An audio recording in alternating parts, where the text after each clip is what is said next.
Placide Massessier qui a évoqué une question qui a fait polémique, c'est le ministère de la femme. Nous l'avons interrogé sur l'appel de la femme, devrait-elle prêcher, enseigner ou même diriger une église? Vous, qu'est-ce que vous en pensez? Dites-nous dans des commentaires ou par nos numéros WhatsApp. Je l'introduis déjà. Bonsoir, homme de foi, prophète Placide Massessier Bolamou. Ouais. Comment vous allez? Bonsoir, cher journaliste. Par la grâce de Yahvé, tout va bien. Voilà. Je le vois, je le sens aussi. Ouais. Mais avant d'aller très loin, permettez-moi de m'acquitter d'un devoir, d'une tâche. Justement, vous allez voir l'avis de recherche qui va circuler d'ici là. Il s'appelle Cédric Kalandou, âgé de 43 ans. Il est porté disparu depuis le 22 août dernier. Les derniers lieux connus, c'était au niveau des bonhommes, Njili, Robank de Njili, oui, où il est allé retirer des fonds. Et depuis là, on est sans nouvelles de lui. Les personnes de bonne volonté, nous les demandons humblement de faire un écho important de ces messages pour qu'ils soient retrouvés à temps, sains et saufs. En tout cas, nous le souhaitons par la grâce du Seigneur. Merci, prophète Placide. Oui, monsieur le journaliste. Nous avons discuté avec vous dernièrement. Exactement. Vous avez étalé votre savoir, votre connaissance, votre science Oui. autour de certains concepts. J'appelle concepts puisqu'il s'agit de ces traductions qui posent problème. Nous avons évoqué 1 Corinthiens 11, nous avons évoqué 2 Timothée, nous avons évoqué Éphésiens et tout comme ça. Mais aujourd'hui, ce que je veux savoir, moi, au-delà de tout ce que vous pouvez donner comme verset, ici, aujourd'hui, il s'agit plutôt de la compréhension de ces concepts-là, puisqu'il s'agit uniquement de ça. Les uns disent, oui, une femme peut prêcher. Les autres disent, non, elle ne peut pas prêcher. Paul dit clairement que je ne permets pas à la femme. Vous avez dit, non. Les termes utilisés ici, je me souviens, c'est Gouyen. Et non, anthropos. Exact. Ils reviennent, ils disent, ok, c'est bon, mais quand le prophète dit anthropos, il donne ça, la traduction que le met à l'aise. Il n'y a pas que ça comme traduction. Dites-moi d'entrée de jeu, comment allons-nous comprendre les mots anthropos pour qu'il n'y ait plus de débat autour des traductions? Non, moi c'est Lamartine, moi c'est Oswald, moi c'est... Quelle compréhension devons-nous retenir? Merci beaucoup, monsieur le journaliste. Baruch Ata Adonai Elohenu melech haolam Yehoshua qui est le véritable Hachem. Elohim du vétérotestamentaire manifesté dans les néo-testamentaires Eloah et Shaddai Yahvé. Anouki Yahvé Vehen Mibalda Moshiach. Je suis en train justement de dire qu'il est le créateur de l'univers. C'est lui qui est le sauveur de tous les êtres humains. En fait, la question ou la problématique sur le ministère de la femme, j'ai déjà planté les décors parce que je commençais d'abord aussi les concepts définitionnels.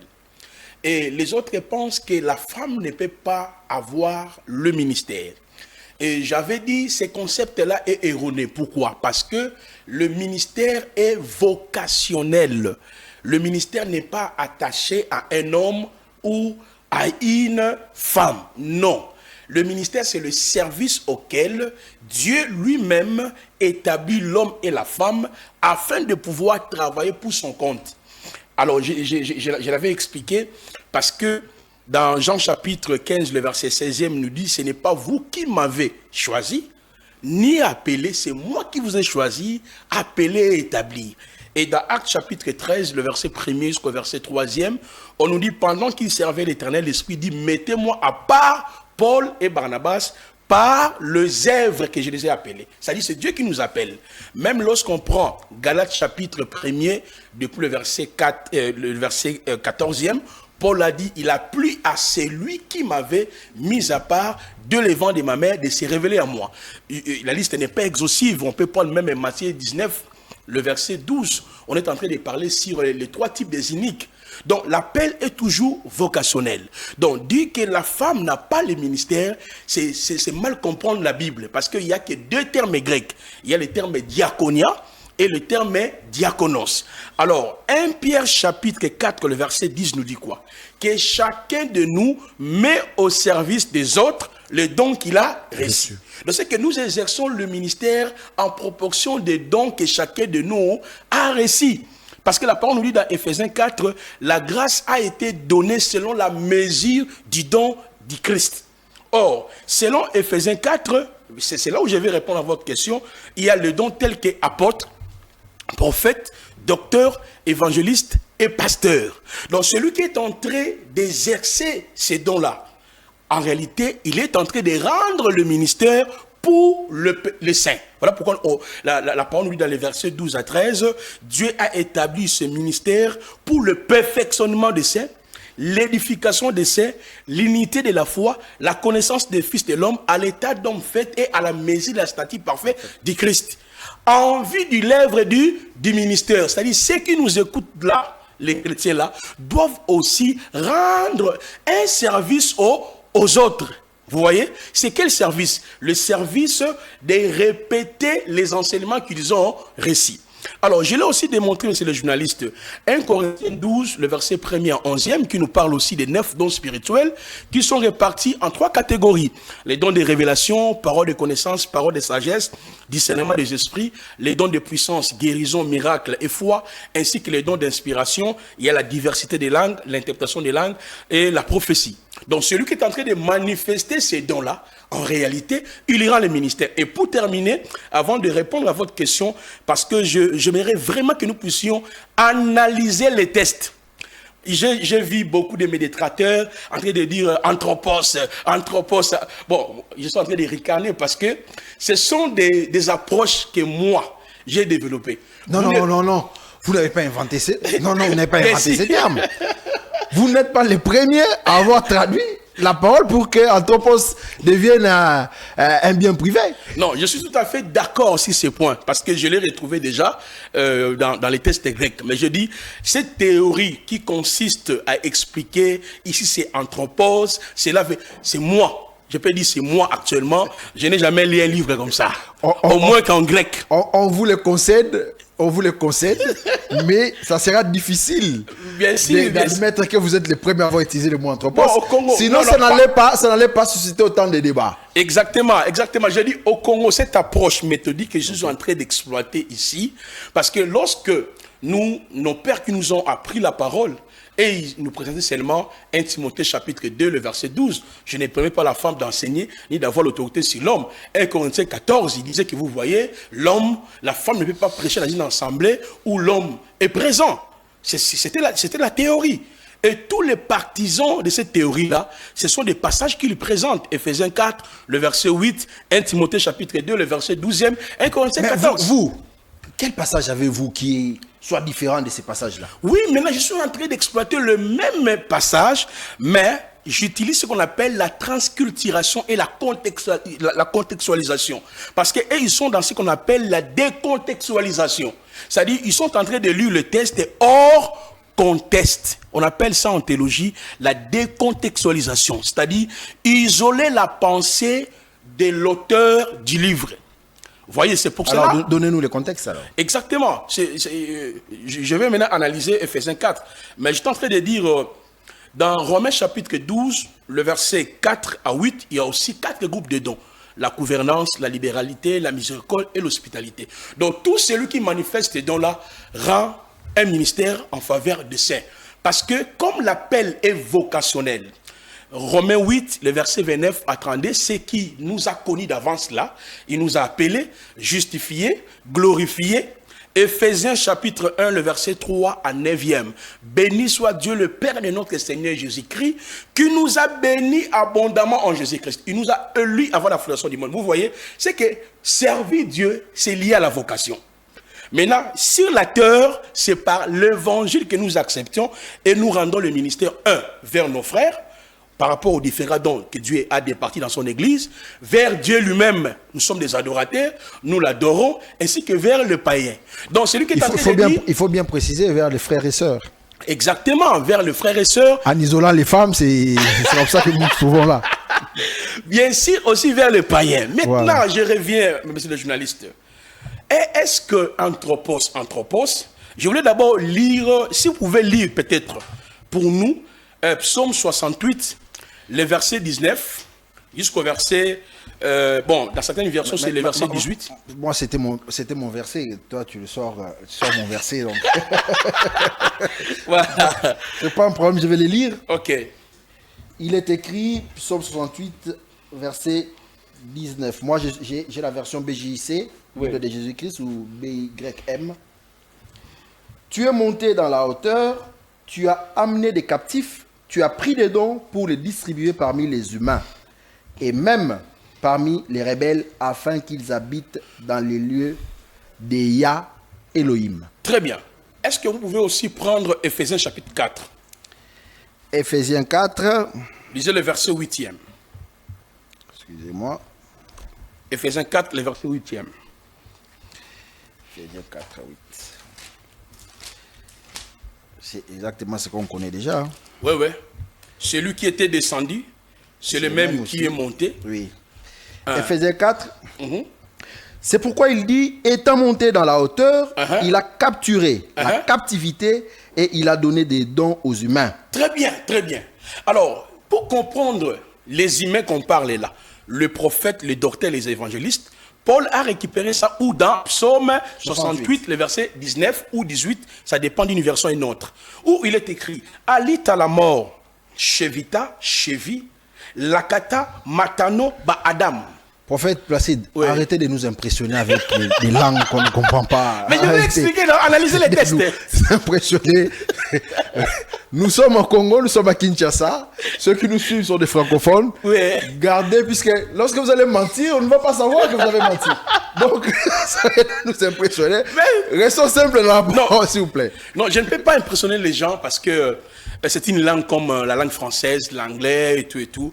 Mais ici, nous voulons analyser. Il y a ce qu'on appelle dans les tests bibliques la syntaxe. Ok. Cela veut dire quoi? C'est l'étude de la manière dont le mot sont organisés et reliés entre eux dans une phrase pour produire un sens. C'est pour cela que je suis en train de lire ici, en hébreu, alita la mort, chevita, chevi, lakata, matano, ba adam. Cela veut dire quoi? Celui qui était descendu, c'est le même qui est monté.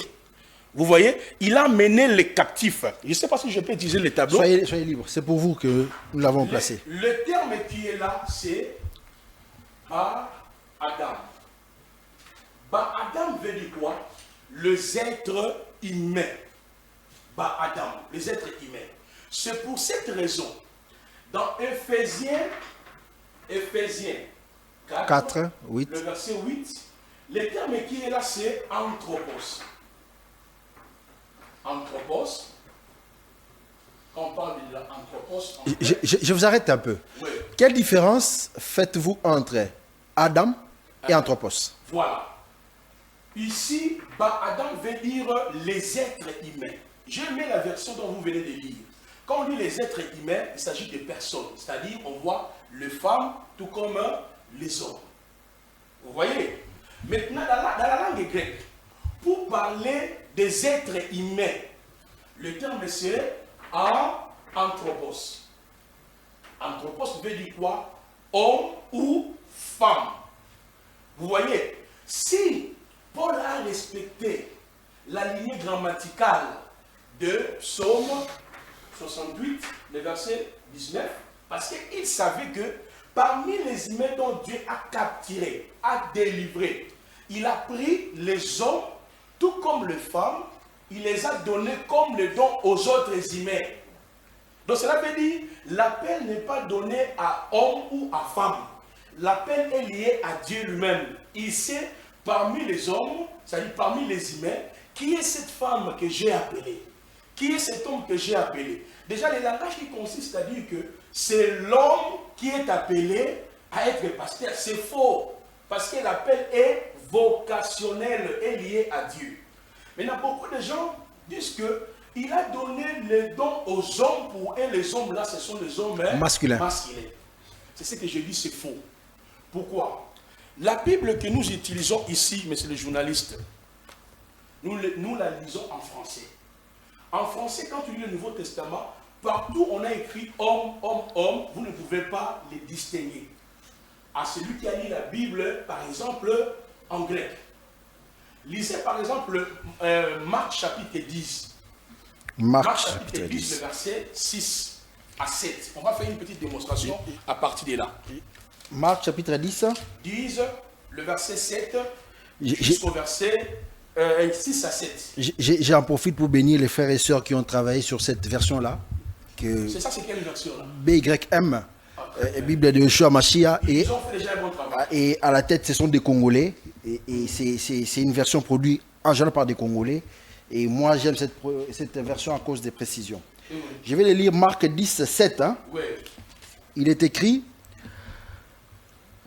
à cause de cela, l'homme quittera son père et sa mère et se joindra à sa femme. Non, remontez un peu. Jusqu'au 4. Non, 6. 6. Mais dès le commencement de la création, Elohim les fit mâle et femelle. Ah, très bien, très bien, très bien. Ici, je vais lire une seconde. Ok? On va aller doucement. On nous dit ceci: mais au commencement de la création, Dieu fit l'homme et la femme. Alors, pour parler de la femme, dans la langue grecque, le terme c'est télus. Télus. Ça, c'est la femme en général. Maintenant, on a dit quoi? Dieu fit mâle et femelle. Mâle et femelle. Maintenant, ici, on a écrit Dieu fit créer l'homme et la femme. Mais pour parler de l'homme, par exemple, ici, homme, le terme homme qui est dans le passage là, ce n'est pas anthropos. C'est arène. Vous voyez? Je suis en train d'inventer rien. Les gens peuvent lire ça à la maison. Donc, le terme c'est arène. Donc, si dans Éphésiens chapitre 4, les dons étaient donnés aux arènes, j'ai une Bible strong ici. Je sais que vous êtes extrêmement intelligent. J'ai reçu beaucoup de messages. Monsieur le journaliste, lisez un peu ici le terme arène. Cela veut dire quoi? Le terme arène. Oui. La définition, parce qu'il est important de donner dans l'ordre. Exactement. Les strongs sont donnés à l'ordre par rapport à l'importance. Ouais. Signifie en premier un mâle. Un mâle.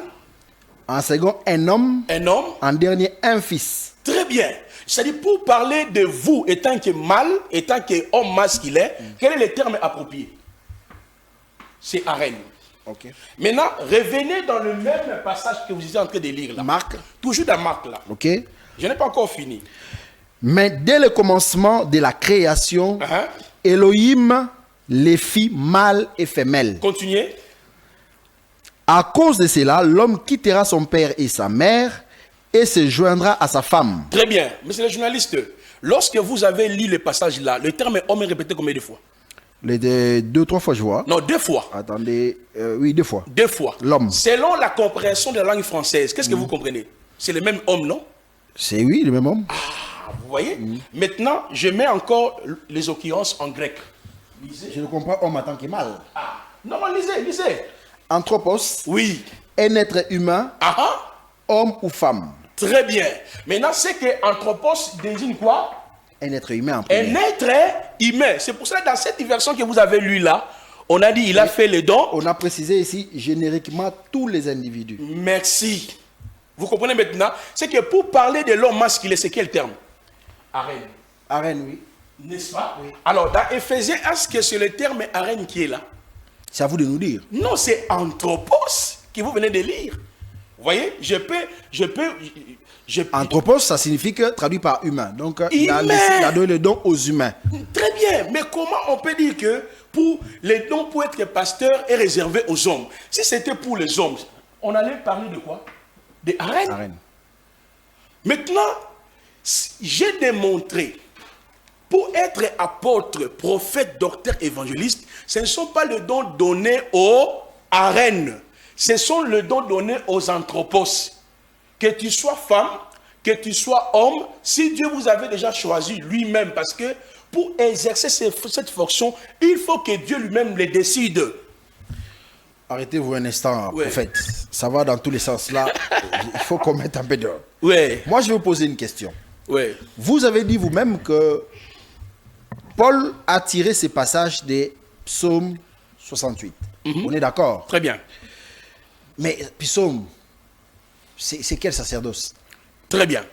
Merci beaucoup. Je ne sais pas si vous avez saisi ce que je veux dire. Non, ça c'est, nous sommes dans les sacerdoces lévitiques. Ok. Avons-nous vu des femmes dans ces sacerdoces-là? Merci beaucoup, monsieur le journaliste. C'est une question intelligente. Pourquoi? Nous, les nations, je ne sais pas si je peux encore utiliser les tableaux. Allez-y, c'est pour vous. Regardez, regardez. Nous sommes dans Michée. Michée 4, le verset 5. Romains 9, 4 à 6. Éphésiens chapitre 2, verset 1er à 19. Non, on peut aller même jusqu'au verset 21. Dans Michée chapitre 4, le verset 5 nous dit, chaque nation marchait au nom de son Dieu. Mais le Dieu véritable marchait avec Israël. Romains chapitre 9, 4 et 6 nous dit, le culte, les promesses, les patriarches, l'adoption étaient pour Israël. Dans Éphésiens chapitre 2, on nous dit, nous étions étrangers, parce qu'il est venu pour ceux qui étaient près et pour ceux qui étaient loin. Mais comment il nous a rattachés, les deux peuples? C'est par sa mort. Vous voyez ça? Donc c'est que les sacerdoces lévitiques ne nous concernent ni de loin, ni de près. C'est l'alliance pendant laquelle, où le Créateur avait choisi un peuple. Shema Israël Adonai Elohenu, Adonai Ehad. Il marchait avec Israël. Mais ça, c'est ce qu'on appelle l'élection dans le temps. Mais l'élection depuis l'éternité, Dieu t'avait choisi. Il m'avait aussi choisi. Là, nous sommes dans Éphésiens. Éphésiens 1, 3 à 9. Romains 8, 29 à 32. Ok? Il est écrit dans Éphésiens 3, chapitre 1er, 3 à 9. Béni soit Dieu le Père de notre Seigneur Jésus-Christ, qui nous a bénis abondamment en Jésus-Christ. Vous voyez que nous, notre sacerdoce, ça commence où? Depuis l'éternité. Parce que dans les sacerdoces lévitiques, il y avait des prérequis pour y accéder. Ce n'est pas tous les hommes, parce que les gens disent toujours que non, pourquoi dans les sacerdoces lévitiques, on n'avait pas une femme? Mais ils oublient que ce n'est pas tous les hommes qui avaient l'accès à ces sacerdoces. De prime abord, le Seigneur a donné la prêtrise à la tribu de Lévi. Mais précisément, dans la famille d'Aaron, il y avait 4 conditions pour exercer les sacerdoces. Même si tu es un homme, tu ne pouvais même pas exercer les sacerdoces. Il faudrait que vous respectiez d'abord la généalogie. Vous voyez, parce que tout sacrificateur était lévite, mais tout lévite n'était pas sacrificateur. Deuxièmement, il faut que vous soyez désigné. Troisièmement, il faut passer par la consécration. Et quatrièmement, il faut passer par le vêtement sacré. Dis-moi, est-ce que les hommes assumaient la fonction sacerdotale? Non. Il y avait des conditionnalités que je viens de préciter. Donc c'est déjà un argument qui est fallacieux de dire qu'on peut soustraire le ministère d'une femme parce que dans les sacerdoces lévitiques, on n'a pas vu une femme comme prêtre. Ce n'est pas tous les hommes étaient prêtres. Il y avait que 4 conditions. Les gens peuvent lire Vaïgra, Lévitique chapitre 8, les versets 1er à 32, Shemot, Exode chapitre 28, Exode chapitre 29. Donc nous, Éphésiens chapitre 1, 3 à 9, Dieu nous a élus avant la fondation du monde. Vous voyez, notre élection, c'est depuis l'éternité. Romains 8, le verset 29 à 32, ce qu'il a connu d'avance, il les a appelés. Mais comment vous pouvez me niveler avec les sacerdoces lévitiques? D'après vous, vous dites que toute une nation s'est trompée pendant des décennies. Mais exactement, parce que les gens n'aiment pas... toute une nation.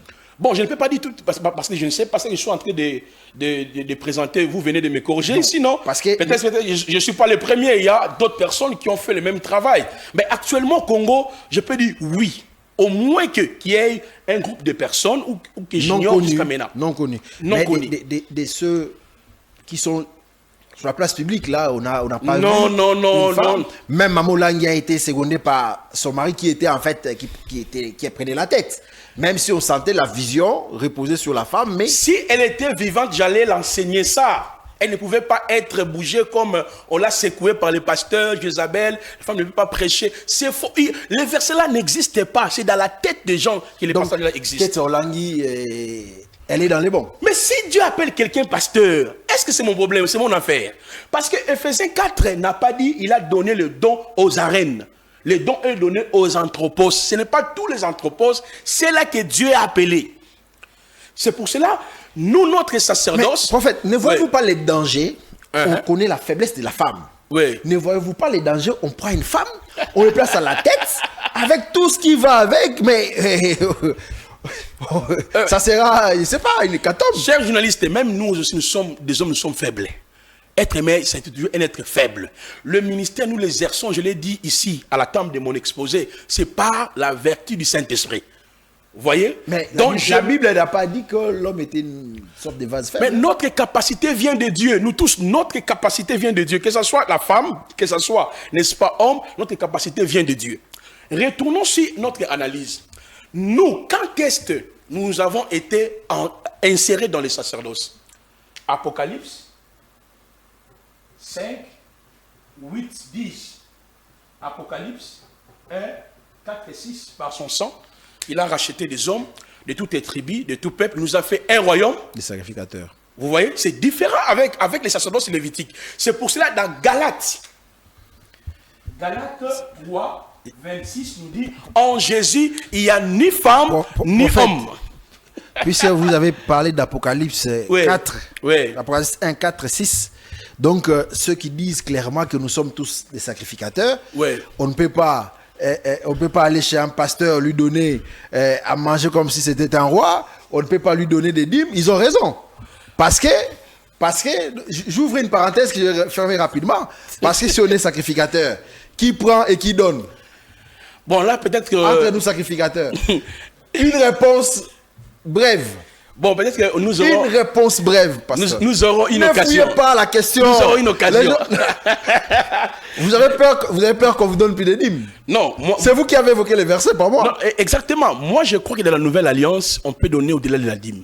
Non, mais là vous êtes en train de jouer avec des mots, prophète. Non. Ne jouez pas avec des mots. D'abord, la dîme, c'est quoi? Prophète, ne jouez pas avec des mots. La dîme, c'est quoi? Ne jouez pas avec des mots. C'est les 1/10 de tes revenus. Soyez simple. Ne jouez pas avec des mots. Si vous allez mettre vos disciples ou vos camarades, tous vos partenaires mal à l'aise, moi, c'est la vérité qu'on recherche ici. Exactement. Ok? Le débat n'est pas sur la dîme, mais non, mais vous avez ouvert... C'est une parenthèse.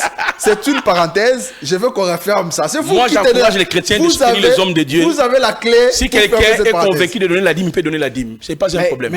Donc vous dites. Mais moi, dans mon assemblée, je n'impose pas la dîme. Les gens donnent avec libéralité. C'est ça le modèle de la nouvelle alliance. Donc nous avons retenu que le pasteur est d'avis que les dîmes sont dépassées et sont plus d'actualité. Mais exactement. Et donc donner comme vous avez résolu dans votre cœur. Mais la pensée dimique existe. La pensée dimique existe. On va entrer tout ce que Dieu vous donne, partagez avec les hommes de Dieu. Bon, vous voyez que le prophète est toujours dans des termes, dans des concepts pour essayer un peu de nous berner un peu de la réalité. La pensée dimique. Non, mais... Prophète, soyons simples. Donc, nous avons compris que pour ceux qui sont encore sous les Lévis, ils peuvent les faire, mais nous qui avons reçu les sacerdoces, nous qui sommes, comme vous avez dit, sacrificateurs. Je suis d'accord. Si on peut avance. Voilà. Alors, vous comprenez que déjà prendre les sacerdoces lévitiques comme un argument, cet argument est fallacieux. Parce que nous sommes plus sous. Oui, parce que d'abord, quel était le but de la prêtrise lévitique? C'était pour pallier à la problématique du péché. Les sacerdoces interviennent parce que Adam s'est détaché de Dieu et tous les êtres humains, Romains 5, le verset 12 à 18, s'est retrouvé dans le péché. Romains 3, le verset 23, car tous ont péché, sont privés de la gloire de Dieu. Maintenant, pour que le Seigneur puisse pallier à cette problématique, Hébreux chapitre 5, le verset 1, 2, 3 nous dit quoi? Je paraphrase. Le sacrificateur est pris au milieu du peuple établi afin de présenter les sacrifices. Pour que le peuple obtienne quoi? La réparation de leurs préjudices. Mais nous là, les nations. Hébreux chapitre 10, le verset 10. Une seule fois par son sacrifice, il a réglementé la problématique du péché. Et je suis devenu prêtre sacrificateur. Donc, prendre sa source lévitique pour dire qu'il n'y avait pas une femme. Ce n'est pas tous les hommes qui exerçaient cette prêtrise-là. Êtes-vous d'accord avec moi que cette confusion-là, ce n'est pas seulement les hommes de Dieu qui les prêchent, mais c'est aussi lié à... C'est une question de version, en fait. Vous savez que la version Louis II, c'est la version la plus répandue. Et donc, les gens, lorsqu'ils lisent Louis II, qu'est-ce qu'ils remarquent? C'est les hommes. Okay? J'ai une version ici que j'apprécie bien, faite par des Congolais, qui donne la précision en disant les humains. Mais est-ce que les Congolais croient même que la femme peut être pasteur? C'est ça le problème. Mais c'est pas seulement... Si vous savez très bien que on ne va pas faire un débat là-dessus, mais c'est juste pour éclairer des gens en disant que lorsqu'on traduit déjà avec des précisions, puisqu'on venait de dire que les ministères ont été donnés pour le perfectionnement des saints, afin qu'ils parviennent à la connaissance précise et correcte de la vérité. Et donc, lorsque la version déjà va vers la vérité absolue, j'ai dit tend vers l'absolu. Très bien, amen. Ça nous encourage déjà. Donc, la faute est aussi aux versions. Exactement. Et non pas seulement à ceux qui les prêchent. Oui, voilà pourquoi je dis aux pasteurs, pour eux, placidement, c'est là. Les autres même m'ont dit, je ne sais pas comment on dit, une dose de l'orgueil. Oh, c'est un orgueilleux, c'est un prétentieux. Lui, il pense que les breaks qu'il est en train de... Mais au fait, les gens ne sont pas humbles. Mais c'est aussi biblique, hein? La connaissance enfle, Paul l'a dit. Mais c'est le journaliste. Est-ce que moi je suis orgueillé? Je suis pas orgueilleux. Je suis en train d'étayer de vérité. Je ne dis pas que vous êtes orgueilleux, mais je dis c'est aussi pour les gens, tellement je connais l'hébreu, l'arméen, les grecs, pour moi je suis devenu orgueilleux. Un orgueil, c'est un insensé, celui qui ne veut pas apprendre. Mais moi, je suis en train de vous expliquer des choses vraies, c'est par contre. Vous êtes des orgueilleux. Il y a des gens qui me disent que... Refusant d'accepter la vérité. Oui. Oh, on n'a pas besoin de l'hébreu, on n'a pas besoin de l'arméen, on n'a pas besoin du grec. Mais lui, il prêche en français. Prêche dans votre langue maternelle alors. Lisez aussi la Bible dans votre langue maternelle. Parce que les langues sont toujours importantes. Celui qui n'a pas eu le temps d'aller dans une université ou dans une école, quand tu lui donneras la Bible en français comme ça là, elle va regarder, il tourne et il ne voit rien. Vous voyez ça? Mais si la personne maîtrise soit lingala, soit baolé, je ne sais pas quelle langue morée, quand tu donnes la Bible dans sa langue maternelle, elle peut lire correctement. La langue joue toujours un rôle. J'ai une autre question maintenant. Oui. Cite-moi 2 femmes apôtres au Congo. Bon, peut-être que ça c'est un autre sujet. Parce non, je vais savoir, puisque vous dites qu'une femme peut être apôtre, n'est-ce pas? Mais donnez-moi une femme apôtre au Congo déjà là. Bon, je ne sais pas aussi, quand on dit apôtre, qui est un apôtre? Vous voulez dire qu'au Congo, on a mal compris ces concepts. Puisqu'on a mal compris le concept, même Dieu n'a pas appelé femme apôtre ici, pas de rien. Regardez bien.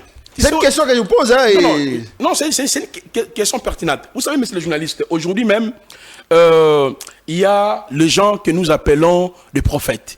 Au Congo, quand on dit un prophète, qui est un prophète? C'est celui qui dit, je vois tes problèmes, tu as des tels... Est-ce que c'est un prophète? Il a les dons de la prophétie. Il est prophète au temps éphémère, au moment où il donne les messages prophétiques. Le prophète dans la Nouvelle Alliance, c'est un révélateur du mystère de Christ, c'est un enseignant de la parole. Donc il y a des prophètes éphémères et puis il y a des prophètes... Non. Ephésiens chapitre 4, là où nous sommes en train de décortiquer ici. Écoutez très bien. Un prophète, c'est un enseignant. Il est là pour positionner l'Église, Israël, les nations dans le perspective prophétique. Il est récepteur du mystère de Christ. Ephésiens chapitre 3, les versets 3 à 4. Il n'est pas celui qui dit je vois, j'entends. Ça, c'est le don de la prophétie. Mais quelle différence faites-vous entre apôtre, enseignant et prophète? Est-ce que d'abord nous avons des apôtres ici au Congo? Invite-moi d'abord qu'on fasse toute une émission sur les 5 grâces. Il ne faut pas me poser des questions. Invitez-moi, je peux répondre à ça. Mais puisque c'est moi qui vous invite, moi je vous pose la question. C'est une demande. Moi, je vous pose la question puisque vous savez très bien que j'aurai des choses à dire là-dessus. Comme qui? Moi personnellement, oui. Je n'ai jamais désigné un apôtre ici au Congo. Ah, moi également, je n'ai jamais été un apôtre. Mais je connais des apôtres congolais. Ce sont des apôtres autoproclamés. Au Congo, je ne vois pas des apôtres, mais je connais des apôtres congolais. Bon, moi, jusqu'à maintenant, je n'ai Il y pas a une compris. nuance, ça signifie qu'il peut vivre à Brazzaville, il peut peut-être à Seychelles, ainsi de suite, mais qui a On s'attribue des ministères qui ne nous appartiennent pas. Je dis des apôtres, ceux qui ne s'autoproclament pas, mais ceux qui posent des actes comme des apôtres. Bon, bien sûr, mais est-ce qu'on peut revenir? Parce que les gens. Moi, aussi... je veux. Ouais. On est dans l'enseignement. Ouais. Lorsque vous allez me citer les 2 femmes apôtres, vous allez consolider votre position. C'est que je dis une femme peut être apôtre. Oui, l'exemple, c'est que Madame Esther Biakoussoula est apôtre. Je ne sais pas. Je prendrai le passage biblique. Non, je veux que vous me... Ça, c'est...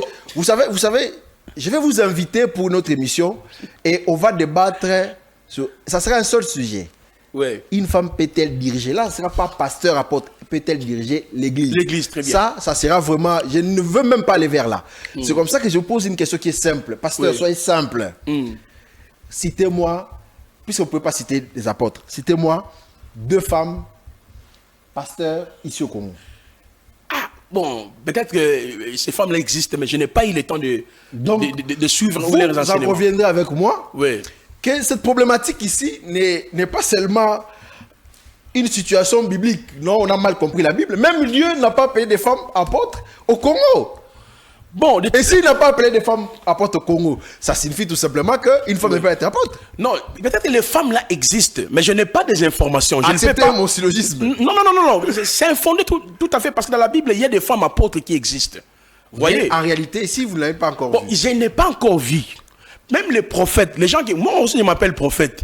Mais je suis quel genre de prophète? Donc maintenant, vous enseignez aujourd'hui qu'une femme peut être apôtre, prophète, pasteur, parce que vous voulez maintenant susciter des femmes prophètes et apôtres. Il y a des conditionnalités. Est-ce que c'est ça Il y a votre des intention? codes. Puisque ces femmes n'existaient pas, vous voulez susciter. Non, peut-être que ces femmes-là existent Non, déjà. mais on ne les a pas Oh là vues. là. Vous et moi, on n'a pas vu ces femmes-là. Mais le Congo est vaste. Tu sais, j'étais à Kananga. C'est comme si je me dis, ici c'est le Congo. J'étais à Kindu. Je me dis, ici toujours au Congo. J'étais à Mwanda. Bon, moi, je me pose des questions. C'est mon pays. Le Congo est vaste, papa. Nous, on reste à Kinshasa ici. On s'est dit, nous sommes des Quinois. Et faire des voyages, vous allez voir que ce pays est tellement vaste. Je dis que c'est peut-être que les femmes-là existent. Mais je n'ai pas encore trouvé ces femmes-là. Parce qu'il y a des conditionnalités. J'ai introduit une demande. Si vous allez m'inviter pour que nous puissions conjuter sur le ministère prophétique, le ministère doctoral, apostolique, voilà, quelles sont les conditions pour statuer ou pour dire qu'il est apôtre, il est prophète, il est docteur. Je serai présent, monsieur le journaliste, pour que nous puissions aborder la question.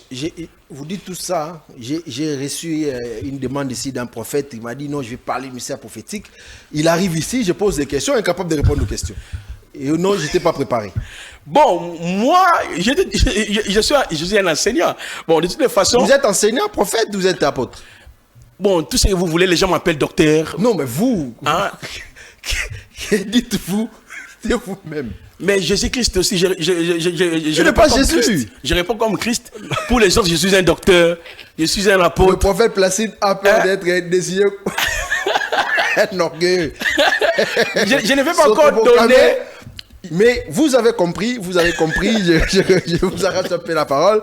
Vous avez compris ce que le prophète a voulu dire en gros. Il y a beaucoup de choses à dire là-dessus. Les temps posent souvent problème. Les enseignements, il faut aller petit à petit, parce qu'à chaque fois qu'il y a un enseignement, il y a des brèches qui s'ouvrent. Les gens doivent d'abord comprendre ces contours-là avant d'avancer, avant d'évoluer. Prophète, Oui. comment allons-nous désormais approcher la Bible pour nous qui n'avons pas la connaissance de l'hébreu, de l'arménien et du grec? Très bien. D'abord, il y a une Bible qu'on appelle Bible Strong. Aujourd'hui, tout le monde a le téléphone Android. Entrez sur Play Store. Écrivez Bible Strong. Strong, c'est en français, Strong. Donc, vous téléchargez. Dans cette Bible, il y a toutes les versions. Tu peux lire une phrase en français, vous cliquez comme ça là, on vous donne une occurrence en grec ou en hébreu. Même si vous n'avez pas la connaissance de l'hébreu et le grec comme nous là, mais avec ta Bible, tu peux vérifier toi-même. Personne ne peut te tromper. Les langues sont importantes. Je ne sais pas si vous pouvez m'accorder même 2 minutes ou 1 minute. Allez-y. Les gens, mes détracteurs, hein, après avoir exposé comme ça, ils sont devenus des chercheurs pour me contredire. Maintenant, regardez les argumenteurs. Anthropos Comment tu peux qualifier un enseignant de chercheur, puisqu'un enseignant, c'est un chercheur de droit? Mais ce sont les gens-là qui veulent m'attaquer, qui me traitent, je suis devenu orgueilleux, je ne connais absolument rien, je suis égaré et tout et tout. J'ai dit, bon, je suis d'accord. Vous me donnez seulement les passages où Paul a dit. Ça vous frustre des fois? Mais ça fait mal. Vous voyez que même les pasteurs, même les hommes de Dieu, on a fait une émission avec vous. Mais il y a des gens qui me disent, parce que c'est un orgueilleux, regardez l'orgueil. Quand on a su. Mais papa, j'étais ici avec vous. Moi, j'ai expliqué mes argumentaires, donc je suis devenu orgueilleux en vous disant la vérité. Si vous avez des avis contraires, les montrez. Regardez maintenant mes détracteurs, qu'est-ce qu'ils ont fait? Ils ont dit, Anthropos, maintenant là, ils m'ont rejoint. Anthropos ne dessine pas seulement l'humanité. L'anthropos est utilisé aussi pour homme. Voilà pourquoi je dis, vous ne connaissez pas. Il y a ce qu'on appelle les syntaxes dans la langue grecque, la déclinaison. Vous ne connaissez même pas ça. Anthropos est utilisé aussi pour les humains. Il y a des contextes. Je l'ai dit que les syntaxes, c'est quoi? C'est l'étude de la manière dont les mots sont organisés et reliés entre eux dans une phrase pour produire un son. Exemple, le terme anthropos est utilisé aussi pour homme masculin parce qu'il est humain. Mais ce n'est pas parce que dans le passage là, anthropos est utilisé pour le homme masculin. Vous allez dire que non, oh voilà, anthropos là, veut dire seulement homme masculin. Non, veut dire seulement. D'ailleurs, anthropos, c'est pour faire la différence entre les humains et les animaux, les plantes, ainsi de suite. Merci, vous êtes extrêmement intelligent. Vous voyez ça? C'est ce qui manque dans les chefs de beaucoup d'hommes de Dieu. Par exemple, on nous dit dans Hébreux chapitre 9, le verset 27. Lisez un peu ça. Je vais faire une démonstration pour ceux-là qui veulent me rencontrer sur anthropos. Vous ne saurez même pas. Parce que j'enseigne le grec. S'il vous plaît, je vais vous humilier à un niveau terrible. Et c'est là où l'orgueil intervient. Ah, j'accepterai qu'on m'appelle orgueilleux. Au lieu même de m'interroger. Vous êtes pris par votre. Non, j'accepterai cette fois-ci. Et c'est quel verset? Hébreux 9, le verset 27. Lisez. 27, nous allons les lire. Écoutez bien. Et comme il est réservé aux humains de mourir une seule fois, mais après cela, un jugement. Mais le second nous dit quoi? Non, que Dieu bénisse le monsieur qui a traduit cette Bible ici. On a dit... Ils sont nombreux, c'est toute une équipe. Toute une équipe. Ah, ils sont formidables. Mais je ne sais pas s'ils confessent ce qu'ils ont en train de confesser. Regardez. Il dit, comme il est réservé aux humains. Des hommes, Louis II, des hommes. Moi, je ne lis jamais Louis II. Le terme qui est là, c'est anthropos. Je ne lis jamais Louis II. Maintenant, le terme homme là, que vous lisez dans la Bible, Louis II. Donc, veut dire quoi? Homme masculin, c'est lui qui va mourir. Maintenant, la femme, elle ne mourra pas. C'est l'impression que ça donne, en fait. Ah! Voilà pourquoi j'ai parlé ici les syntaxes. Il faut contextualiser le mot quand est-ce anthropos est utilisé. Dans le sens de désigner certains humain. Placé, c'est un humain. Moi, anthropos. Mais je suis arène, homme masculin. Vous voyez ça? Maintenant, regardez encore un autre passage. Matthieu chapitre 5. Matthieu 5. 5. On va les lire. Le verset 16e. Venez encore avec vos anthropos là. Mais je suis disponible. C'est lui qui vient, je vais l'humilier. Ils vont m'appeler orgueilleux. Matthieu 5, verset 16. Lisez. Verset 16. Ça, c'est l'appel de l'apôtre Matthieu. Lisez. On nous dit quoi? Que votre lumière brille ainsi devant les humains, afin qu'ils voient vos bonnes œuvres et qu'ils glorifient votre Père qui est dans les cieux. Votre lumière brille devant les hommes. Lui, c'est bon. Les hommes. Maintenant, c'est que les hommes là, ce sont les hommes masculins. C'est ça, non? Maintenant, lisez le verset 19. 19. On nous dit quoi? Celui donc qui aurait renversé l'un de ses plus petits commandements et qui aura ainsi enseigné. Non, pardon. Matthieu 4, 19. Matthieu 4, 19. Matthieu 4, 19. 4, 19. Je les lis. Et il leur dit, venez après moi et je ferai de vous des pécheurs d'êtres humains. Lui, second dit quoi? Je vous ferai pécheurs. Donc, c'est que selon Jésus, la femme, elle ne peut pas être sauvée. Donc, les apôtres doivent prêcher qui? Ce sont que les hommes, non? C'est pour ça que je parle ici les syntaxes. Les gens ne savent pas. Anthropos peut être utilisé dans le cadre masculin pour désigner qu'il est humain. Mais dans un autre contexte, anthropos est utilisé pour désigner aussi homme et la femme. Mais il y a des termes appropriés. Comme homme, il y a arène. Vous voyez, il y a les termes tels que honneur. Monsieur le journaliste, prenez encore Romains 3. Pardon. On est en train de chuter déjà là. Beaucoup. On est en train de chuter. Romains 3. Romains 3. Romains chapitre 3, le verset 28. Romains 3. Romains 3, le verset 28. Excusez-moi. Vous allez voir. Romains c'est après. Ouais. Des Corinthiens, non? Ouais, ouais. Oui, ok. Romains 3, chapitre. Le verset 28. 28. On n'a plus de temps. Nous estimons donc que l'être humain est justifié par la foi sans les œuvres de la Torah. Louis II a dit quoi? Nous estimons l'homme est justifié. Hein? L'homme est justifié quoi? Monsieur le journaliste, pardon, permettez-moi. Quand je dis au pasteur, soyez humble, hein, soyez humble. Ne viens pas avec votre orgueil là. Puis pour me dire que je suis orgueilleux. Vous serez humilié ici. Venez. Le verset 28, s'il vous plaît. Écoutez bien, on nous dit quoi? Mais il faut ça lire Louis II, j'aime pas lire Louis II. Oui. 28. Hein? Car nous pensons que l'homme est justifié par la foi sans les œuvres de la loi. Mais là, la femme n'est pas justifiée. Non, la femme n'est pas sauvée. La femme n'est pas sauvée parce que c'est anthropos. Donc c'est que anthropos est utilisé dans des contextes précis. Eh bien, nous arrivons à la fin. Vous avez bien compris. Le prophète a des tas de choses à vous dire. Il n'a pas encore fini. À tous ceux qui nous écrivent, les pasteurs qui sont énervés parce que on aurait laissé le temps à un prophète de dire des enseignements diaboliques, nous vous invitons à venir étaler votre connaissance. Vous m'avez contacté, on a programmé des émissions, mais personne n'est jamais venu. Là, ici, il n'y a pas de parti pris. Ici, vous exposez la connaissance que vous avez reçue. Et ce qui est awa, on est na moto. Parce que na uzela yote, na on est na moto pour répondre nga. Prophète Aya alobi maramna eza clair, même si akena nyongo na biso la biso deux apôtres, na deux enseignants au baza na Congo, na so ke nyongo wana aufutaka ngo kaka. Exact. Un jour. Merci beaucoup, prophète Placide. Non, c'est moi qui vous remercie. Quand est-ce qu'on vous revoit pour continuer parce qu'on n'a pas fini?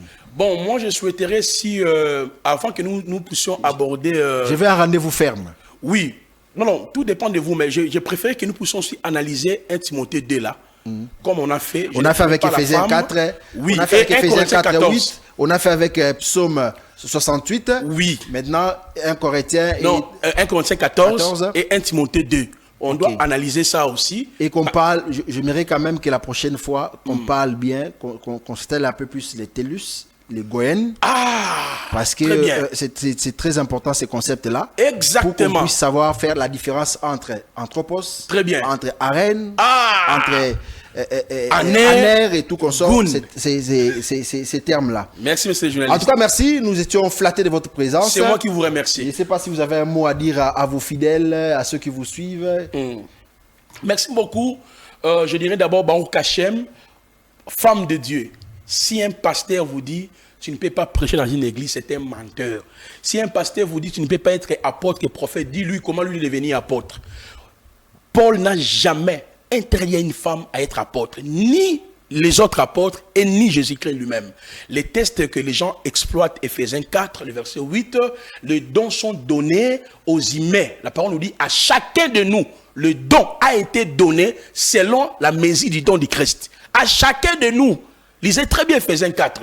Donc, quiconque vous dira que la femme ne peut pas être pasteur, dis-lui, pasteur, donne-moi les passages bibliques. Prochainement, je viendrai pour expliquer 1 Timothée chapitre 2, que les pasteurs exploitent mal, et 1 Corinthiens chapitre 14, on va analyser ça sur le plan linguistique. Vraiment, je vous remercie, monsieur le journaliste. C'est moi qui vous remercie. Merci beaucoup. J'ai lancé un appel vibrant à tous ceux qui veulent nous donner leur version des faits, à mon frère Roger Baka, avec qui je partage la foi, à Edo Tchala Tumba, au pasteur Abdou Mandefou, et à tant de pasteurs avec qui nous partageons ces histoires ici, où nous sommes dans la même foi. En tout cas, il est important d'éclairer le peuple du Seigneur. Il ne faut pas garder la connaissance, sinon le Seigneur va vous demander des comptes. Je vous avais donné.